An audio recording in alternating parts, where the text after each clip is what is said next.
Ever pondered why some startups skyrocket to success while others barely lift off the ground? The secret ingredient might just be creative thinking. Our world is filled with stories of successful startups that have paved their way to the top through the power of creative thinking. Let's delve into some of these fascinating tales. Consider the story of Airbnb. When founders Brian Chesky and Joe Gebbia were struggling to pay their rent, they came up with a creative solution: renting out air mattresses in their apartment during a local conference. This creative thinking led to the birth of Airbnb, a company now valued at over $75 billion. Or, take the case of Slack.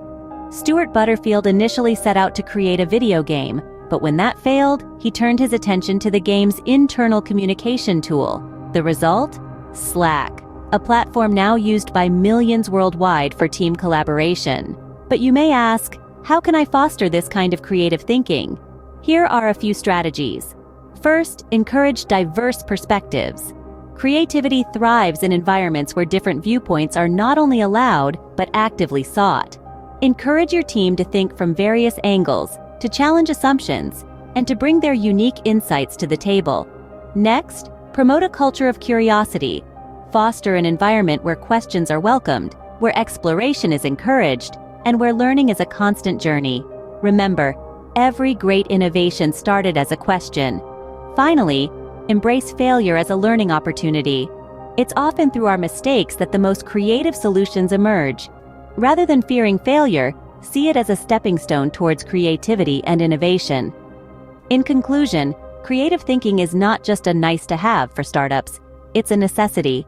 It's the fuel that drives innovation, the catalyst that transforms ideas into reality, and the bridge that turns challenges into opportunities. So whether you're a seasoned entrepreneur or just starting your journey, remember this: creativity isn't a trait that some are born with and others are not. It's a skill that can be nurtured, developed, and harnessed. And in the world of startups, it might just be your most valuable asset. So go ahead, challenge the status quo, ask the tough questions, and dare to think differently. Because in the end, it's creative thinking that will separate the good startups from the great ones. It's not about having all the answers. It's about having the courage to explore the questions. Now, go out there and create your own success story.